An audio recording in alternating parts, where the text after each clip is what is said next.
It is the roots and culture, right here, right now.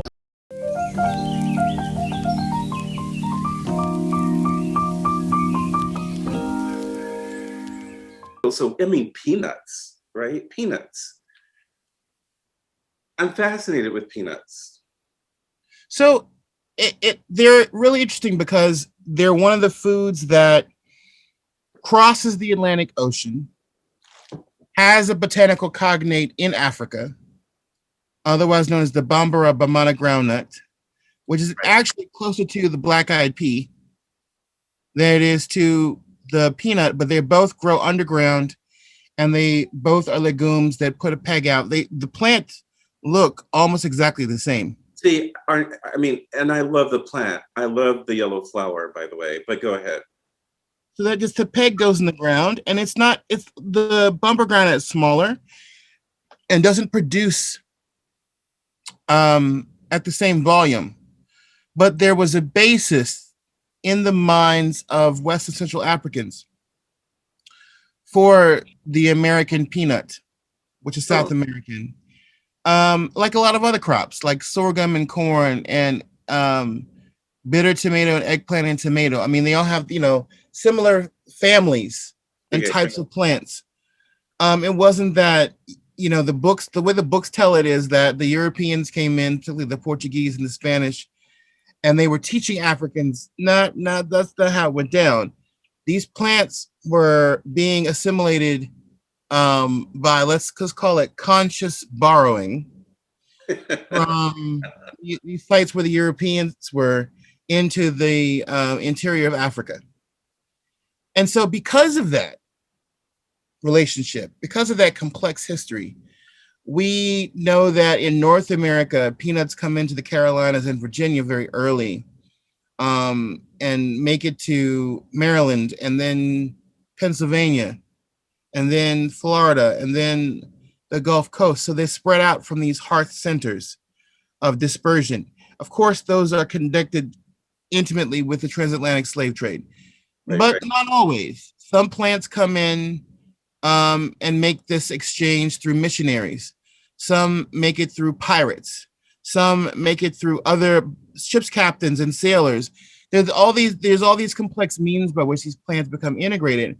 But what makes the peanut unique is not only does it have an African cognate species, but it becomes a signature. It's in American indigenous in origin, but everywhere it goes, it's associated with Africans Huh. in the African Atlantic world. Yeah, yeah, yeah, yeah. So I'm interested. I mean, I think it's quite interesting because I also think of the Latin or South American history with this and indigenous communities, and particularly when I did work in central Brazil, and are the archaeological findings, and they have these old urns and everything, and the Mhm. configuration of the peanut, and how they would actually make this huge, strong liquor kind of thing out of peanuts, right? Um, but I'm also fascinated with this concept of, like, I've always been fascinated with this concept of poor people's food. Like Mhm. lobster, and it used to be a poor person's food in Maine. I mean, they used to feed it to prisoners and everything, right? Right. And that, like, in the 1800s, it wasn't until, like, the Civil War when peanuts in the United States was sort of massively consumed because of the Civil War and the soldiers, right? But then it wasn't until like the 1900s that it becomes a mass produced product, right? So I'm fascinated with, what makes it that transition of a poor person's food to, oh, we can make peanut butter, we can make shaving cream, we can make, Mm. oil and everything out of this thing.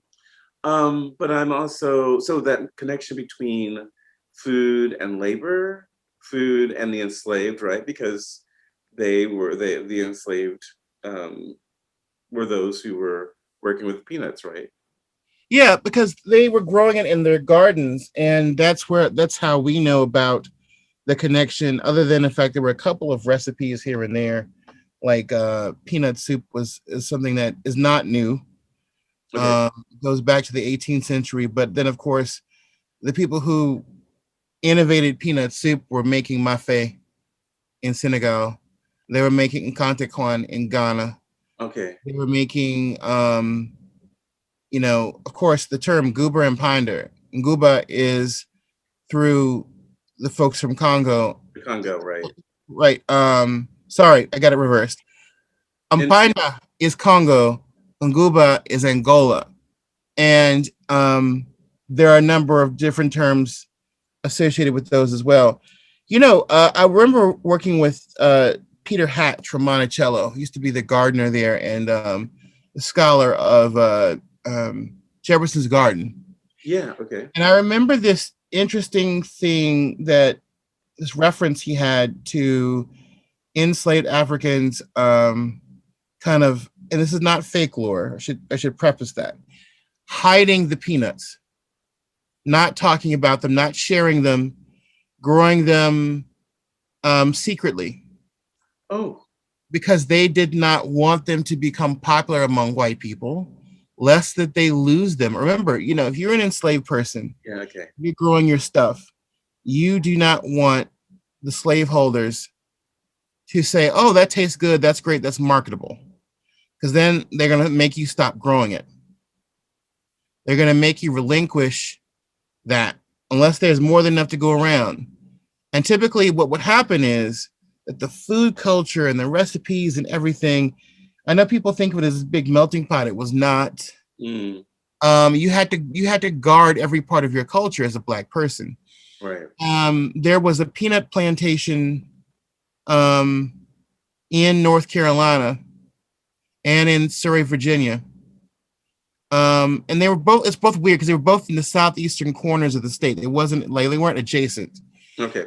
That was the beginning in the late antebellum period between the 1840s and 1860s. Those were the first peanut plantations. And then, of course, as you spoke about, Civil War, Union soldiers popularized the peanut among white communities. But even let's go back just a little bit further. In Philadelphia, New York, when the Haitian Revolution occurred, Haitian immigrants and then later other West Indian immigrants brought in their particular peanut, dishes and things, their versions of brittle, their versions of peanut candy, their versions of all these things. In Charleston, they were selling peanut candy and peanut confections. The Gullah Geechee community. And so there were also there, so the kind of the outliers, the folks who were tropical folks were selling these various peanut confections. They did not, however, what must have occurred is they were predominantly popular among people who were Black or were associated with Black people. Not a common sort of snack, American snack food. And of course, with Civil War, baseball. Right. Yeah. So all that stuff is there.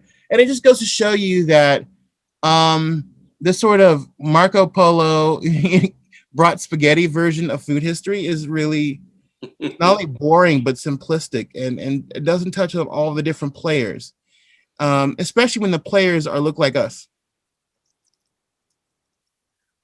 Right. Huh. Interesting.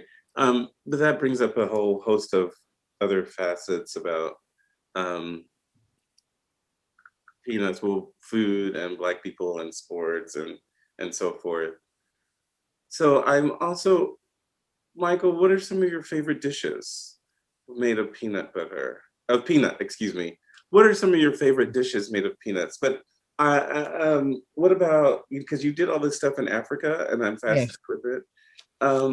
What about, if you can recall, an African-based dish made of peanuts? Sure. Well, one of the things that I found really kind of exciting and just is the number of ways in which West Central Africa can be incredibly diverse and yet similar. That's a powerful thing. When we were in a Temne village in Sierra Leone, the classic thing was to have the mano and matate, their version of that, but using a bottle to grind the peanuts on the stone. I'm like this Ah. yeah, like it was both like thrilling and scary at the same time because I was like, eventually that glass gonna get in their food, but I ain't gonna tell nobody today.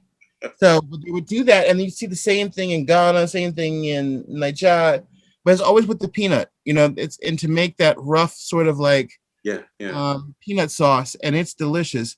I can't have tree nuts, so so having peanuts is actually the most wonderful thing.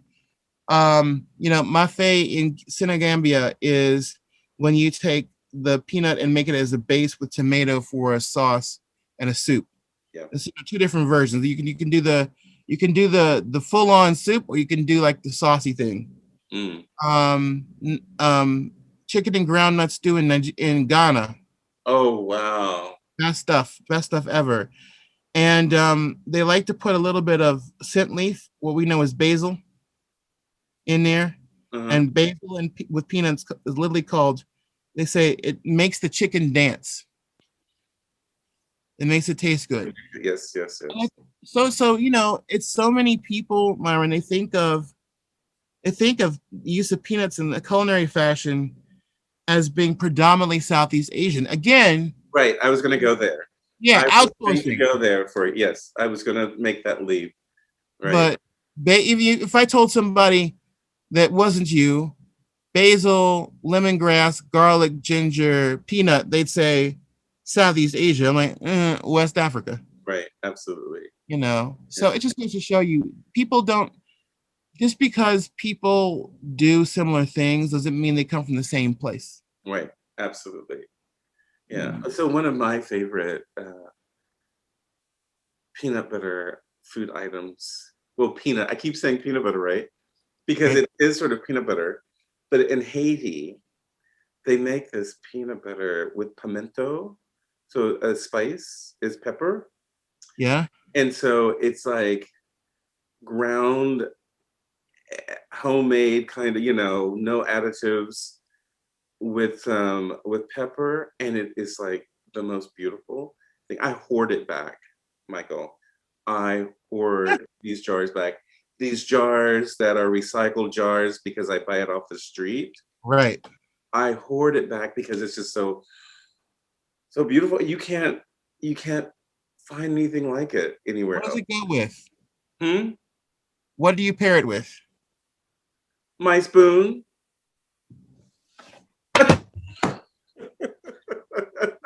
I said nothing about no pita chips. We said nothing about no bagels, no crackers. I mean, every once in a while, I'll put it on a slice of sourdough.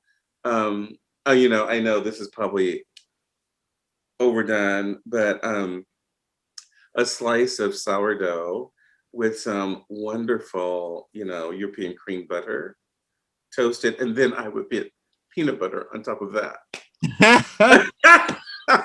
Wow. Yeah. You made me think of something like just there. Suya. What's that? Proper suya. Oh. You gotta have like the crushed peanuts in it. Yeah. Yeah.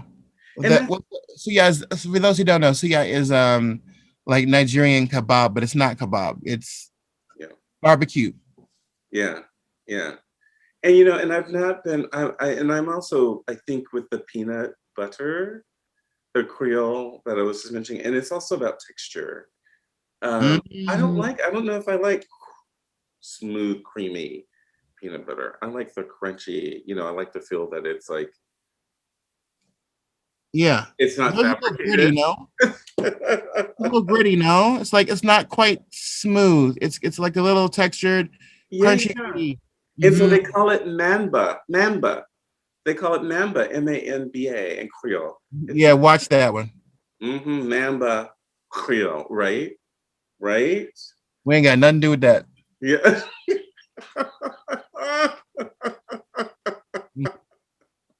Oh, it's so delicious.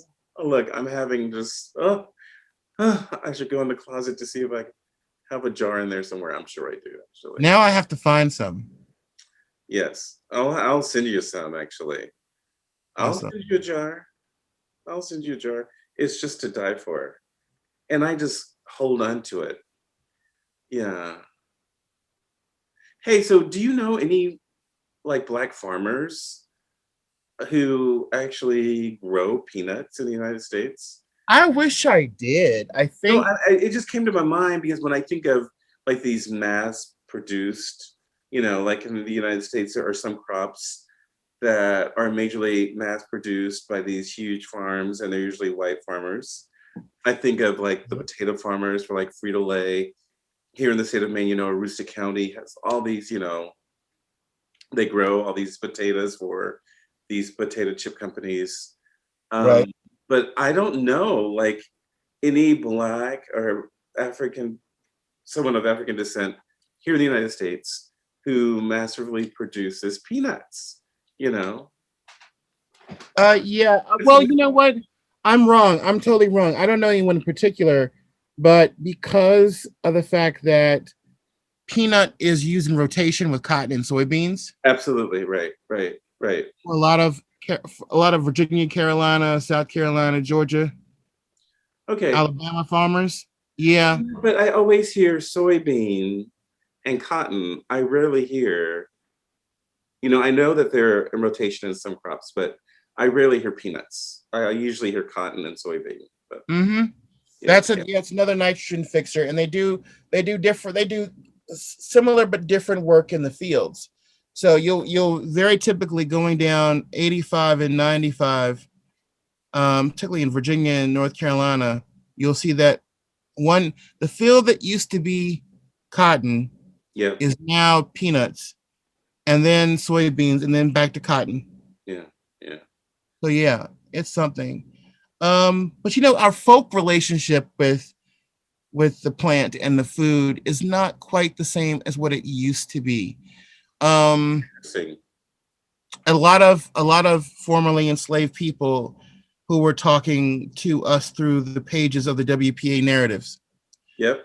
would talk about roasting goobers. They would talk about making taffy. That was a very big thing to entertain children when they had the opportunity. They would take black walnuts or pecans or peanuts, etc., and take molasses or cane syrup and have what they call a taffy pull.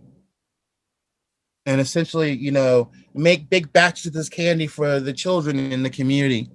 Mm. That was what they would do, and of course, things like that are very endearing to me because Mm. I know for some people they would take that and read that as, oh, that's that false narrative of happy times during slavery. For me, that's not even what it's about. It's about rescuing your children from complete dehumanization. Wow. Yeah, making them feel happy and loved, and I didn't even think about this until I saw the movie. Oh my gosh, you know this. It's the movie about the Holocaust, but Life is Beautiful. Remember that? Oh, oh. Yes, and he basically tries to convince his son it's all a game and nothing's the matter. And I just know that for our ancestors, that was a frequent practice, you know. So take your um, peanut candy and then go play hide and go seek. Mm. Get me? Yeah. And evade. Learn how to evade. Learn how to survive. Learn how to. So if it ever comes that you have to make that trip on your own, Mm. you know Mm. how to do it. Yeah, that's it. That's it. Let's talk about George Washington Carver for a second because I was just gonna go there. I was like, well, we I, cannot not have this conversation without George Washington Carver. I got in trouble because of Oh, George Washington Carver. oh, It was the same. It was the same day program that um I think Dr. Jessica Harris was at, and I was at. It was not the same time though. And we were talking about something, and I don't know, something along the lines of um, Black history and the role of George Washington Carver and Booker T. Washington came up. mm. And I guess I was feeling spicy because I said something that one lady in particular, she canceled me on the spot for. On the spot. Really? Yeah, because I said that, when my grandparents were young, there were only two African Americans that were lauded for anything. And that was Booker T. Washington and George Washington Carver, because Booker T. Washington for all of his wisdom was also an accommodationist.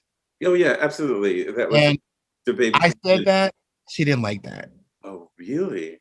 But what I said about George Washington Carver that she really didn't like. And I don't have any shade or any tea toward George Washington Carver. But I said that it befit a white power structure to establish an accommodationist and someone they turned into a eunuch as the role models for Black men and Black people. Oh, she got hot. She got hot. Listen. I didn't come by this information because of Google. I had grandparents from Alabama. My great grandfather died in Tuskegee, Alabama. So please don't tell me. I listen, honey. I am not woke. I am rooted. Right. There is a difference. Right. Absolutely. I didn't find out 5 minutes ago. I found out because I had people to war to shoot that taught me how to fit into mine. So yeah, I mean George Washington Carver. There are several stories circling around about him. Those of us who've heard the faint recordings of his voice pick up a note of this does not sound at all what I thought for years he sounded like. And some people have suggested that at some point he may have had either hormonal issues or he may have been castrated. And I think that probably that story is a little bit vibrant and a little bit too honest for that power system that he lived in, but it's not impossible. It's not impossible. Oh, no, it is not impossible. Particularly at that moment with sterilization that was going on, particularly in the South. Yeah, and the story goes that his white adoptive family did not want him to have any sort of sexual congress with any white women. But I've begun to see George Washington Carver as a Black queer figure. Yeah, absolutely. And to define that for everybody, I think that we need to understand that that word, which has been reappropriated, is suggestive of it doesn't necessarily mean gay, although it could be. I'm sure there were a lot of figures in our history, a lot of our ancestors that we don't commonly want to confess as LGBT people in a modern sense. Yeah. LGBTQ people, excuse me, but absolutely were. And I think it's to our dismay and discredit that we put everybody from Luther Vandross on backwards in a category of question mark. There's been Paul Mooney. Oh, who just passed away. May he rest in peace. May he rest in peace and power. Another queer figure. Like a lot. I mean, we have a lot. I was thinking about the other day ago about what's his name? Billy Preston. Yeah. Another queer figure. I mean, just the list. Max Robinson. I mean, the list of buried gay men in history, Black gay men in history, and Black queer men in history is just so long. And to us, queer also means non-heteronormative and just non-normative, someone who's othered, someone who's marginalized. And I think people need to understand that it's not us putting a label from the now into the past. It's just us trying to rescue from the past the memory of so many Black gay people, Black lesbians, Black bi people, Black trans people who have been buried under the weight of shame. Right. Absolutely. That's a really good point, because I like to think of sort of thinking about them in the wholeness of their lives. I mean, I was so disappointed when I've heard of not Booker T. Washington, but George Washington Carver, over and over. I mean, and this famous American scientist, right? And then to realize, like, oh my God, he was an artist. I mean, he has this whole ovary of art, and then and then to hear his voice and see him in the documentaries about his life, and it's almost as if we don't give them justice when we don't honor all of who they are. Right. And Right. I think knowing this about his life makes him more real to me and make him more honored to me and more precious to me in many ways. And imagine other BIPOC, queer people in the sciences to understand the magnitude of this man's, scholarship and worth. It's important. And there's so much that we still don't know about him, right? Right. And I think we do disturbances of sort of limiting these narrow narratives about people. Wait, I mean, the first and foremost thing is, no, he didn't invent peanut butter. That's what we were always told. The first thing, he invented peanut butter. See, a black man invented peanut butter. No, it's probably a Peruvian. Living thousands of years ago. Peruvian woman. Indigenous. It was definitely, yeah. Go ahead. Yeah, and then of course, when it got to our shores in West Africa, we did that real quick. We made it work. But he's also someone who, I remember this quote from him that it defines my work. And that is, he said, if you love something enough, it will give up its secrets to you. Yes, I love that. Yeah. Which in many ways, if you read back, if you think about what we were just talking about. Yeah, absolutely. Yeah. The idea of the hidden. Right. Yeah. And love. Mm-hmm. And right. But just think about, remember I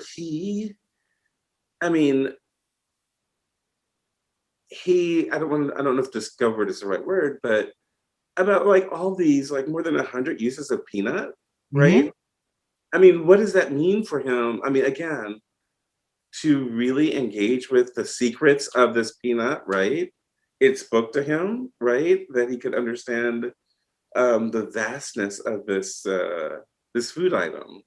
He wanted to give up the secrets because he knew there was another form of resistance against sharecropping. Right. Yeah. Right. Yeah. And thanks for mentioning that. Thanks for highlighting that. Because within our history, there's always this connection between food and resistance in some way. Right. That's amazing. Yeah, but if you go to school in this country and then even you get like a little smattering of him during Black History Month, etc., what you get is this guy tinkering around for no good reason. They never explain it to us that cotton was destroying the land. It was creating cycles of poverty, not just for Black people, for white people as well. Mm-hmm. Especially after the boll weevil. Yeah, I was going to say the boll weevil situation. He actually saved several industries, right? Mm-hmm. Yeah. Peanut oil in Africa was big, but peanut oil in America, now it's not a question. It's a major source of income and industry. Yeah. But back then, he came with 50 years with sweet potatoes. That to me is amazing. Like, what the hell? And who got to test all these things out? And then he'd go crazy. Long before anybody ever heard of a vegan. Right. He was making peanut-based and sweet potato-based fake meat. Right. Yeah, absolutely. Yeah, this little man with a squeaky voice who loved his orchids. And who was a fabulous painter. Mm-hmm. That's my...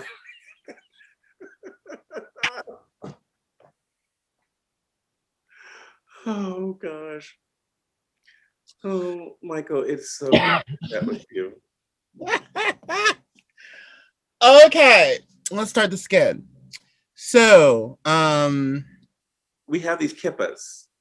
We have these kipot. They are beautiful. They are so. And Um, they're designed by this guy named Jordan of Laquat. is Design. it loquat or is it loquat? Ooh, oh, he would smack me. Not that I wouldn't mind, but oh, I'm sorry. I'm sorry. I just broke the fourth wall. You talking about Senegalese brothers talking. Hold on. I'm The word recording. breaking walls came to mind. Anyhow, We are recording right now. we are recording right now, so you can't get me off a roll. I have to be professional. They will cut all this. I But can't be. we were talking about peanuts and kippas. Oh gosh. I'm gonna do my little spiel so I can get it out of my system. Yes, Do please that. share your spill.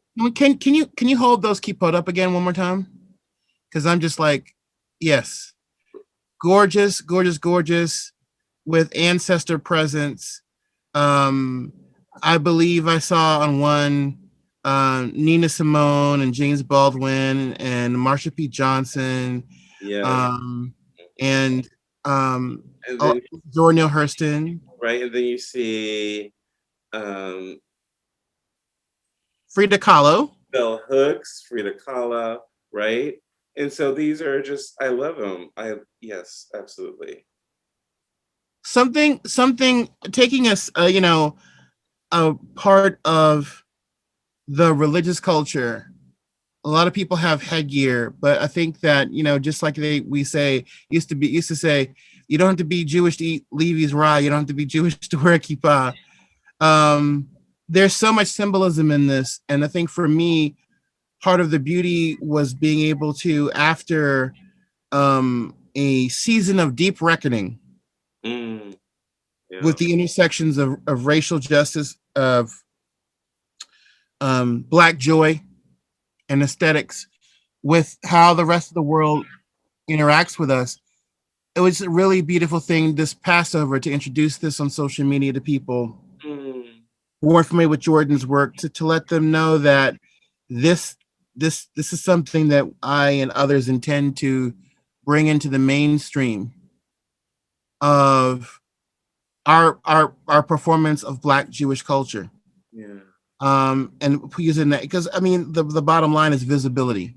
absolutely. And so we want to make sure that things like this, which come out of a place of creativity, and some of Jordan's ancestors are on this too, which is really beautiful. Absolutely right. Absolutely. Yeah. And so Jordan Carey at Low Watt. Did I say it correctly? Michael? Loquat, yes. Because Okay. if it's a loquat fruit, like the one that we see in the picture, It's the fruit. yes, it's the fruit. So it's not like it's a loquat. Yeah. Yes, loquat fruit. It's not a strong J fruit. Don't laugh. This was a most exciting conversation today. Thank you. And Jordan, thank you for bringing us together. I can't even see Jordan.